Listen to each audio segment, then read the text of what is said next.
കുട്ടീസിൻ്റെ മറ്റൊരു വീഡിയോയിലേക്ക് എല്ലാവർക്കും സ്വാഗതം.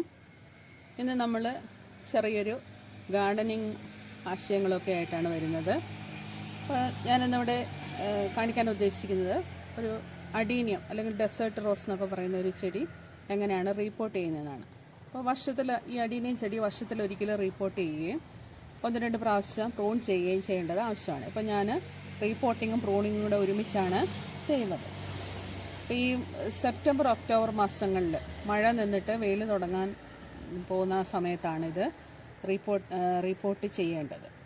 അപ്പോൾ ഇത്രയും കാലം നമ്മൾ ഭയങ്കര മഴയായതുകൊണ്ട് ഇതിനെ എടുത്ത് ഷെയ്ഡിലേക്കും അല്ലെങ്കിൽ മഴ കൊള്ളാത്ത സ്ഥലങ്ങളിലേക്കൊക്കെ വെച്ചിരിക്കുകയായിരുന്നു. അപ്പോൾ അതിൻ്റെ ഇലയൊക്കെ ഇങ്ങനെ പൊഴിഞ്ഞു പോയി. ഇനി അത് തളിർക്കാനായിട്ടുള്ള ചെറിയ ടെൻഡൻസിയൊക്കെ ഇങ്ങനെ കാണിച്ചു വരുന്നുണ്ട്. അപ്പോൾ ഈ ഒരു സമയത്ത് നമുക്കിതിനെ റീപോർട്ട് ചെയ്ത് വെയിലത്തേക്ക് വെക്കുകയാണെങ്കിൽ നന്നായിട്ടത് ഫ്ലവർ ചെയ്യുകയും നല്ല ഭംഗിയായിട്ടിരിക്കുകയും ചെയ്യും. അപ്പോൾ അതെങ്ങനെയാണ് ചെയ്യുന്നത് നമുക്ക് നോക്കാം. അപ്പോൾ ആദ്യം ഈ ചെടീനെ നമ്മൾക്കൊന്ന് പ്രൂൺ ചെയ്യണം. അപ്പോൾ പ്രൂൺ ചെയ്യാൻ വേണ്ടിയിട്ട് ഞാനൊരു കത്തി ഇവിടെ എടുത്തിട്ടുണ്ട്. ഇത് ഏതെങ്കിലും രീതിയിൽ സാനിറ്റൈസ് ചെയ്യണം. ഇപ്പോഴാണെങ്കിൽ നമുക്ക് സാനിറ്റൈസറൊക്കെ സുലഭമാണ്. ഇല്ലെങ്കിൽ സ്റ്റൗവിൽ വെച്ച് നന്നായിട്ട് ചൂടാക്കി തണുപ്പിച്ച് എടുക്കണം. അപ്പോൾ അതിൻ്റെ കമ്പുകളെയൊക്കെ ഒന്ന് ആദ്യമായിട്ട് പ്രൂൺ ചെയ്യാം.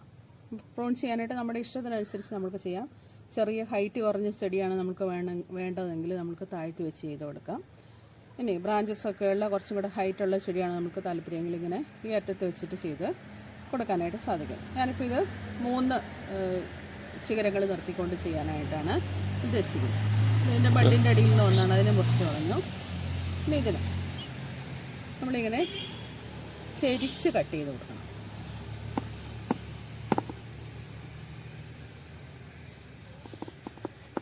ഇങ്ങനെ ചെരിച്ച് കട്ട് ചെയ്യാം. ആ കട്ട് ചെയ്യുന്നിടത്തേക്ക് നമ്മൾ ഏതെങ്കിലും തരത്തിലുള്ള ആൻറ്റി ഫംഗൽ, അപ്പം ഞാനൊരു ആൻറ്റി ഫംഗലും കരിയും കൂടെ മിക്സിയിലിട്ട് കരി പൊടിച്ച് ആൻറ്റി ഫംഗലിൽ മിക്സ് ചെയ്ത് വെച്ചിരിക്കുന്നതാണ്. അത് ചേർത്ത് കൊടുക്കണം. അത് തേച്ച് കൊടുക്കണം. ഒരു ടിഷ്യൂ പേപ്പറിലെങ്ങാനും വെച്ചിട്ട് ഇങ്ങനെ പയ്യെ തേച്ച് കൊടുക്കുക. അപ്പോൾ കരിയും കൂടെ ഇട്ടിട്ടാകുമ്പോൾ നമുക്ക് പ്രശ്നമാണ്.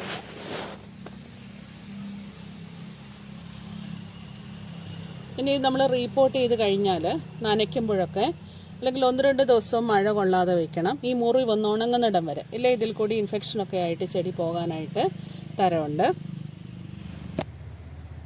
ഇനി ബാക്കിയുള്ള ശിഖരങ്ങളെ നമുക്കിതുപോലെ കട്ട് ചെയ്ത് മാറ്റാം.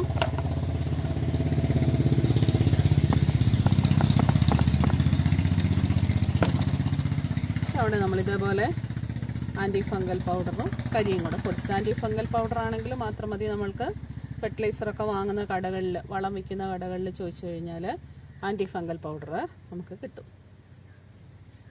അപ്പോൾ നനയ്ക്കുമ്പോൾ ഇതിലേക്ക് വെള്ളം വീഴാതിരിക്കാനായിട്ട് നമ്മൾ പ്രത്യേകമായിട്ട് ശ്രദ്ധിക്കണം. കുറച്ച് ദിവസത്തിന് മുളകളൊക്കെ വരുന്ന ആ സമയം വരെ. അപ്പോൾ അത് സേഫായി. ഇനി നമുക്കിതിനെ പറിച്ചെടുക്കാം. ഇതിനെ മൊത്തമായിട്ട് പറഞ്ഞു പോരും. അത്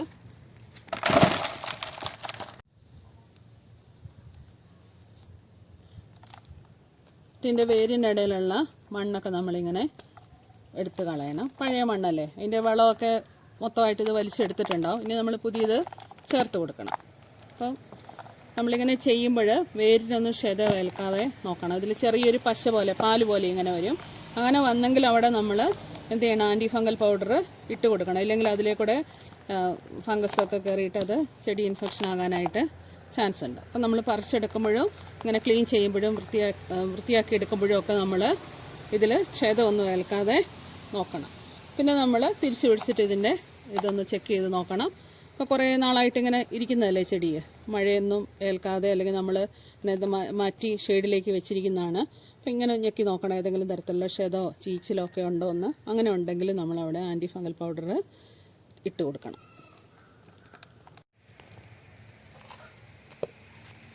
ഇനി നമുക്ക് ഈ ചട്ടിയിലെ മണ്ണൊക്കെ മാറ്റിയിട്ട് ചട്ടി തേച്ച് കഴുകി ഒന്ന് പെയിൻറ്റ് ചെയ്തെടുക്കാം. എന്നിട്ട് വേണം നമുക്ക് ഇതിനകത്തേക്ക് വീണ്ടും ഇതിനെ ഫില്ല് ചെയ്തെടുക്കാനായിട്ട്. അപ്പോൾ അടീനിയത്തിന് ഞാൻ സാധാരണ ഇങ്ങനെ ഈ ബോൺസായി ചട്ടികൾ, പരന്ന ചട്ടികളാണ് ഉപയോഗിക്കുന്നത്. അതാണ് കുറച്ചും കൂടി ഭംഗി.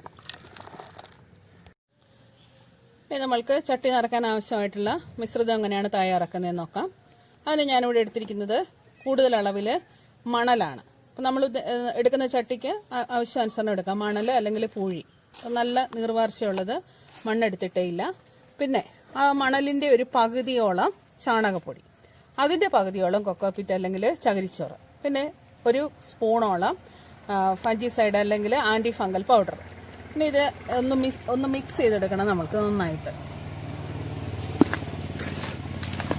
ഇതെല്ലാം കൂടെ കൂടിയിട്ട് നന്നായിട്ടൊന്ന് മിക്സ് ചെയ്തെടുക്കാം. നമ്മൾ ആൻറ്റി ഫംഗൽ പൗഡർ ഇട്ടിരിക്കുന്ന ഏതെങ്കിലും തരത്തിലുള്ള ചീച്ചിലോ അല്ലെങ്കിൽ നമ്മൾ ഇതൊക്കെ പറിച്ചെടുക്കുമ്പോൾ എങ്ങനെ എന്തെങ്കിലും ക്ഷതമൊക്കെ ഏൽക്കുകയാണെങ്കിൽ ചെടി നശിച്ചു പോകാൻ പാടില്ല. അതിന് വേണ്ടിയിട്ടാണ് നമ്മൾ ആൻറ്റി ഫംഗൽ പൗഡർ ഇട്ടിരിക്കുന്നത്. മണ്ണ് ഉപയോഗിക്കണമെന്നില്ല. ഇനി അഥവാ നമ്മൾ മണ്ണ് ഉപയോഗിക്കുകയാണെങ്കിൽ ആ പശയുള്ള മണ്ണൊന്നും ഉപയോഗിക്കരുത്. നല്ല നീർവാർച്ചയുള്ള മണൽ പോലെയുള്ള മണ്ണാണ് ഉപയോഗിക്കേണ്ടത്. ഇതിനെ മിക്സ് ചെയ്തെടുത്തു. നമ്മൾക്ക് പരന്ന ചട്ടി കിട്ടിയില്ലെങ്കിൽ ഇങ്ങനെയുള്ള ഹൈറ്റുള്ള ചട്ടി വേണമെങ്കിൽ നമുക്ക് ഉപയോഗിക്കാം. പക്ഷേങ്കിൽ അതിൻ്റെ ഒരു 1/4 ഭാഗത്തോളം അധികം നമ്മൾ ഒരു ഇത്രയും ഭാഗം നമ്മൾ എന്ത് ചെയ്യണം, ഓടിൻ്റെ കഷ്ണമോ ചെറിയ കല്ലിൻ്റെ കഷ്ണമോ പിന്നെ അതുപോലെ ഇഷ്ടിക കഷ്ണമൊക്കെ ഇട്ടിട്ടൊന്ന് ഫില്ല് ചെയ്യണം. എന്നിട്ട് ബാക്കി ഇതുപോലെ ചെയ്താൽ മതി. ഞാൻ ഈ ചട്ടിയാണ് എടുത്തിരിക്കുന്നത്. അപ്പോൾ ഇതിൻ്റെ വെള്ളം പോകാനുള്ള ഹോള് അടഞ്ഞു പോകാതിരിക്കാൻ വേണ്ടിയിട്ട് അവിടെ നമ്മൾക്ക് 1-2 ഓടിൻ്റെ കഷ്ണമോ ചെറിയ കല്ലോ എന്താണ് നമുക്ക് ലഭ്യമായിട്ടുള്ളതെങ്കിൽ അത് വെച്ച് കൊടുക്കുക. എന്നിട്ട് അതിലേക്ക് ഒരു ലെയർ നമ്മൾ തയ്യാറാക്കി വെച്ചിരിക്കുന്ന മിശ്രിതം ഇട്ട് കൊടുക്കണം.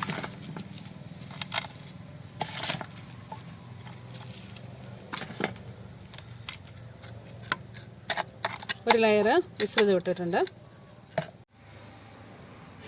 നമ്മൾ തയ്യാറാക്കിയ മിശ്രിതം ഒരു ലെയർ ഇട്ട് കൊടുത്തിട്ടുണ്ട്. ഇനി അതിൻ്റെ മുകളിലേക്ക് നമ്മൾ കട്ട് ചെയ്തൊക്കെ മണ്ണൊക്കെ കളഞ്ഞു വെച്ചിരിക്കുന്ന അടീനിയത്തിനെ വെച്ച് കൊടുക്കണം. അപ്പം നമുക്ക് താല്പര്യമുള്ള രീതിയിൽ വെച്ച് കൊടുക്കാം. പക്ഷേങ്കിൽ ഇതിൻ്റെ ഈ കോഡക്സ് കുറച്ച് പൊക്കി കൊടുക്കണം. എന്നാലാണ് കുറച്ച് ഭംഗിയുള്ളത്, നമ്മൾക്കൊരു ബോൺസായിയൊക്കെ പോലെ ഫീൽ ചെയ്യണമെങ്കിൽ. അപ്പോൾ കുറച്ചിങ്ങനെ പൊക്കി വെച്ചിട്ടുണ്ട്. വേണമെങ്കിൽ ഇങ്ങനെ ചെരിച്ച് നമുക്ക് വെച്ച് കൊടുക്കാം. അങ്ങനെ പല രീതിയിൽ നമ്മളുടെ താല്പര്യത്തിനനുസരിച്ച് നമുക്ക് വയ്ക്കാം. അപ്പം ഞാനിങ്ങനെ വെച്ചേക്കുവാണ്. എന്നിട്ട് ഇതിൻ്റെ സൈഡിലൊക്കെ മണ്ണ് ഫില്ല് ചെയ്ത് കൊടുക്കുക.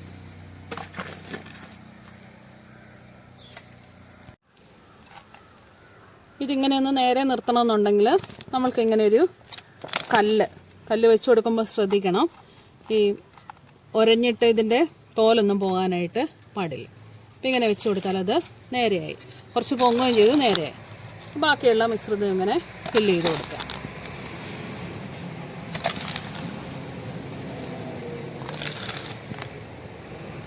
ഇതിൻ്റെ ചെറിയ വേരുകൾ മൂടുന്ന പോലെ ഫില്ല് ചെയ്ത് കൊടുക്കുക. നമ്മൾ ഇന്നും നാളെയൊന്നും ഇത് നനയ്ക്കേണ്ട കാര്യമില്ല. 1-2 ദിവസങ്ങൾ. കാരണം ഈ മണ്ണിന് ചെറിയ നമ്മൾ ഫില്ല് ചെയ്യുന്ന മിശ്രിതത്തിന് ചെറിയ നനവുണ്ട്. ആ നനവ് മതി. ഈ ചെടിയുടെ നമ്മുടെ അടീനിയത്തിൻ്റെ ഒരു പ്രത്യേകത എന്ന് പറഞ്ഞു കഴിഞ്ഞാൽ അധികം വെള്ളം വേണ്ട. വേനൽക്കാലത്ത് നന്നായിട്ട് പൂവുണ്ടാകും. ഒരു 5-6 മണിക്കൂർ ഡയറക്റ്റ് സൺലൈറ്റ് കിട്ടുന്ന സ്ഥലങ്ങളിൽ നമ്മൾക്കിതിനെ സ്ഥാപിക്കാം. അപ്പം നല്ലപോലെ പൂവുണ്ടാവും. അപ്പം വേനൽക്കാലത്ത് ബാക്കിയുള്ള ചെടികളൊക്കെ വാടിക്കരിഞ്ഞിരിക്കുമ്പോൾ അടീനിയം നന്നായിട്ട് ഫ്ലവർ ചെയ്യും. അതാണ് അടീനിയത്തിൻ്റെ ഒരു പ്രത്യേകത.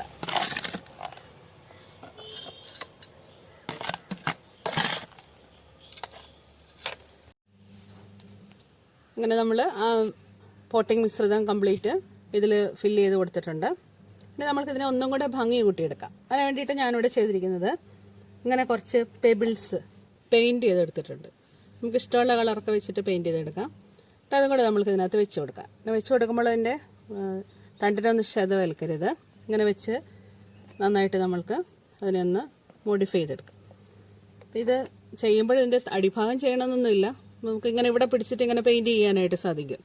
ഇല്ലെങ്കിൽ നമ്മുടെ കയ്യിലാകും പെയിൻറ്റ്. അപ്പോൾ അടിഭാഗം ചെയ്യാതെ വെക്കുവാണെങ്കിൽ അത് മണ്ണിലോട്ട് ചേരുന്ന ഭാഗമാണ്. അതെങ്ങനെ ഇരുന്നോളൂ. ഇനി നമ്മുടെ ചട്ടിയുടെ വലിപ്പത്തിനനുസരിച്ചും അതുപോലെ നമ്മുടെ സൗന്ദര്യബോധത്തിനൊക്കെ അനുസരിച്ചിട്ട് ചെറുതും വലുതുമായിട്ടുള്ള കല്ലുകളൊക്കെ വെച്ചിട്ട് ഇങ്ങനെ ഭംഗിയാക്കി എടുക്കാം. പിന്നെ ഈ അടീനിയത്തിന് ഒരു 2 ആഴ്ച കഴിയുമ്പോഴത്തേക്കും ചെറിയ തളിപ്പുകൾ വന്നു തുടങ്ങും. അന്നേരമാണ് നമ്മൾ വളപ്രയോഗമൊക്കെ നടത്തേണ്ടത്. അപ്പോൾ വളമൊക്കെ കൊടുക്കാൻ നേരത്ത് വലിയ കല്ലുകൾ വെക്കുവാണെങ്കിൽ നമ്മൾക്ക് ഈ കല്ലുകളെ ഒന്ന് ജസ്റ്റ് എടുത്താൽ മതി. ഒന്ന് ഇങ്ങനെ എടുത്തു കഴിഞ്ഞിട്ട് അവിടെ വേണമെങ്കിൽ കുറച്ച് മാറ്റിയിട്ട് വളം ഇട്ട് കൊടുക്കാം. ചെറുതാണെങ്കിൽ അതെല്ലാം പെറുക്കി മാറ്റാനായിട്ട് ബുദ്ധിമുട്ടായിരിക്കും. അപ്പോൾ എല്ലാവരും ഇങ്ങനെ 1-2 അടിയനോ എങ്കിലും ഒന്ന് സെറ്റ് ചെയ്ത് നോക്കുക. വളരെ ഭംഗിയുള്ള നല്ല ഒരു ചെടിയാണ്. പ്രത്യേകിച്ചും വേനൽക്കാലത്ത് നിറയെ പൂവൊക്കെ ആയിട്ടിരിക്കും. 1-2 ആണെങ്കിൽ കൂടി അത് സെറ്റ് ചെയ്തെടുത്തു കഴിഞ്ഞാൽ നല്ല ഭംഗിക്ക് നമ്മൾക്കതിനെ കീപ്പ് ചെയ്യാനായിട്ട് സാധിക്കും. പിന്നെ നമ്മളിങ്ങനെ കല്ല് വെച്ച് കൊടുക്കുന്നതുകൊണ്ട് ഒരു മെച്ചവും കൂടെ ഉണ്ട്. നമ്മൾ ഓസിലൊക്കെയാണ് തിരക്കിട്ട് നനയ്ക്കുന്നതെങ്കിൽ ഈ പരന്ന ചട്ടിയൊക്കെ ആകുമ്പോഴത്തേക്ക് അതിനകത്ത് മണ്ണൊക്കെ തെറിച്ച് പോകും. അപ്പോൾ ഇങ്ങനെ കല്ല് വെച്ച് കൊടുക്കുമ്പോൾ നമ്മൾക്ക് ആ മണ്ണ് തെറിച്ച് പോകാതെ ഉള്ള മണ്ണ് ഇതിനകത്ത് തന്നെ കടന്നോളൂ. ഇല്ലെങ്കിൽ നമ്മൾ വളരെ ശ്രദ്ധിച്ച് വേണം അത് നനയ്ക്കാനായിട്ട്. അപ്പോൾ ഇങ്ങനെ അടീനി ഒന്ന് സെറ്റ് ചെയ്ത് കഴിഞ്ഞാൽ വളരെ ഭംഗിയാണ് കാണാനായിട്ട്. വേനൽക്കാലത്ത് എല്ലാ ചെടിയും ഉണങ്ങി കരിഞ്ഞൊക്കെ നിൽക്കുമ്പോഴത്തേക്കും അടീനിയത്തിൽ നിറച്ചും പൂക്കളുണ്ടാകും. ഇതുവരെ ഇതൊക്കെ ഒന്നും ചെയ്യാത്തവരാണെങ്കിൽ 1-2 വാങ്ങിച്ചിട്ടൊന്ന് ചെയ്ത് നോക്കുക. അത്രയ്ക്കൊരു ഭംഗിയാണ് നമ്മൾക്ക് ഈ അടീനിയം പൂത്ത് നിൽക്കുന്നത് കാണാനായിട്ട്. എൻ്റെ വീഡിയോ ഇഷ്ടപ്പെട്ടെങ്കിൽ ആദ്യമായിട്ട് കാണുന്നവരാണെങ്കിൽ ഒന്ന് സബ്സ്ക്രൈബ് ചെയ്യുക, ഷെയർ ചെയ്യുക, കമൻറ്റ് ചെയ്യുക.